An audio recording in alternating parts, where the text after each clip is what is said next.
sisterhood and it's about the social realism of working abroad. How did you come about this departure? I'm so happy. Kasi parang masasagad na ako sa kwento ng pag-ibig eh. So parang at least may dumating na pagkakataon na yung mga producer nito parang sila Direk Bobot, parang sila Tita Malu, parang wanted to do a story dun sa Dagoyan that T-Hub Productions, parang they gave the green light na mag-immerse muna kami doon. So may kasama akong writer din, si Rod Mermol, tapos nag-interview kami ng mga girls, and then saka kami nag-isip ng konsepto. So it took parang 1 year pa bago namin nasulat yung buong script, tapos another year to actually go there and shoot. So ano siya, mga 2 years in the making. Yun. In terms of immersion, I'd like to ask our actors, what was it like to research for these roles? Did you get to meet the people who were the inspiration behind your characters? What was it like for you guys? Ako talaga na una, no, Ate Jody. Hindi, actually, si Ate Jody talaga nakaisip po ng immersion daw. Based sa sinabi rin ni Direk. And I'm so thankful dun sa part na yun. Kasi I think kung hindi nagawa yung part ng immersion, baka partly medyo mahirapan kami kung paano namin gagawin yung character namin. Kasi nung nakaharap namin sila, mas napabilis eh.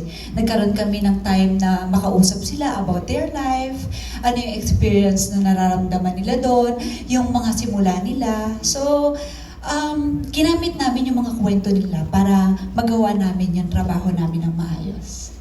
Jody? So yes, nagkaroon kami ng immersion. And bukod doon, I personally had to do a research about, syempre dahil I played the role of Vicky, na isang nanay na ng ibang bayan para sa anak niya. So I had to read about transnational families and the effects on the kids and also doon sa mga magulang na malayo sa pamilya nila. And then tinignan ko din kung kailan ba talaga nagkaroon ng influx ng migration, di ba? I mean, in terms of yung pagkakaroon natin ng, dati, di ba, OCWs, sa naging OFWs, di ba? Paano ba sila nag-start? And then, I read about the economic need, and then, there's a global demand, plus their personal sacrifices. So, yun yung mga components na nagtulak sa ating mga kababayan na tumungo papunta sa ibang bansa. And naisip ko din na siguro if we only had parang better conditions, situations, mas magandang ekonomiya, siguro walang magulang na mahihiwalay sa kanyang pamilya.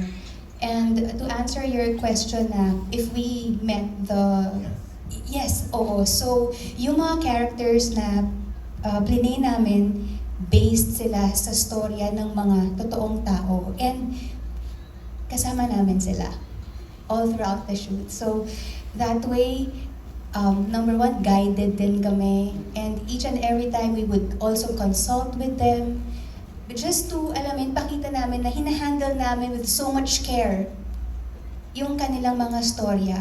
Kasi hindi lang naman to basta storya to ng bawat tao na nandoon. And we also would want to represent them ng tama. Kamusta naman yung learning the Japanese?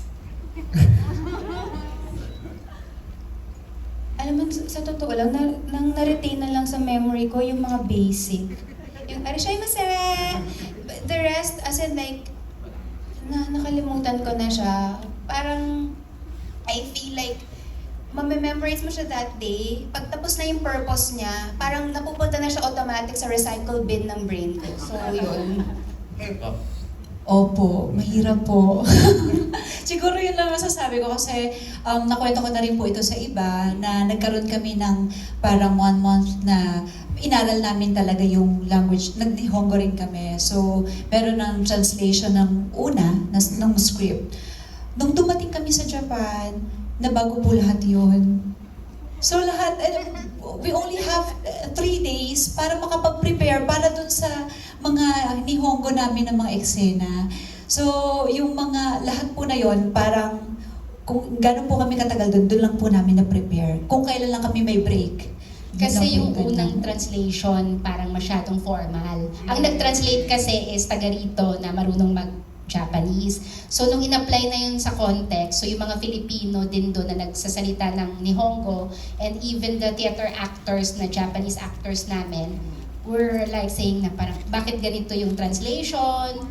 Bakit ang formal? Like for example, si Genji specifically, nung nag-react siya sa script kasi teatro siya, tapos we're lovers, we're former lovers, we should be casual, ganyan. So, naka-receive si Sanya ng text at 3 a.m. na papalitan lahat ng monologue niya. So, naalog din kaming lahat. Parang si Wana, no? Naalog kaming lahat, di kami nakatulog. Tapos sabi ni Wana, totoo po ba to? Ay, sabi ni Wana, sabi ni Sanya, totoo po ba to? Ang haba po eh. Di ba mahaba yung lalo na yung merong part na monologue. So yun po talaga. Kasi mabigat yung scene eh. So kailangan mo siyang, nung nandito pa lang, inaaral ko na yung meaning niya. Tapos kung paano ko rin siya sasabihin. Kumbaga inaral ko po talaga yun. Pagdating dito, yun nga, basag lahat. Wala pala doon. How long did you shoot in Japan? And what was for the crew? What was it like also for you guys to be working there? Dapli-san, Dort-san.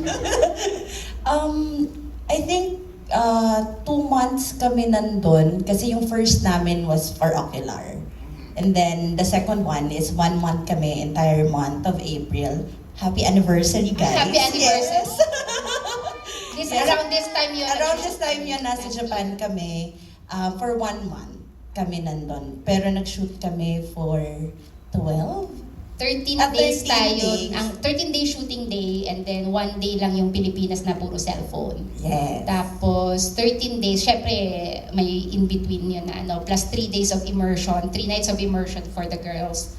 So, yun. Si Yeah. Dortsan siya ang aming production manager. Siya rin ang Filipina agent. Nasa opening ako. Siya, Sabi ko kay recruiter. Direk, thank you kasi opening di ako may edit out. Oo, nabayaran naman siya ng isang lapat. Nakailang conveni rin siya doon. Correct. At nakapag-tabi shoes ako dahil doon. Trabaho ko. Naging hustler din ako doon. Kinabahan tuloy ako. Si Daphne ang assistant director. So nag-aral din siya ng Japanese. Tapos hindi mo na matandaan yung 5, 4, 3, 2, 1. Nakalimutan ko na rin. Pero Naghahapon, inaral ko action. rin yung Nihongo ng 3, 2, 1 action. Pero na-recycle din na rin siya.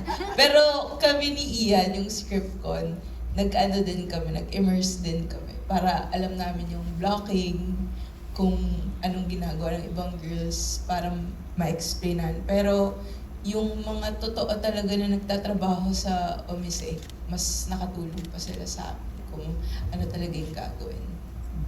Because we don't have that much time, before I bring it to the audience, I just have one more thing that I want to talk about with you guys. I think that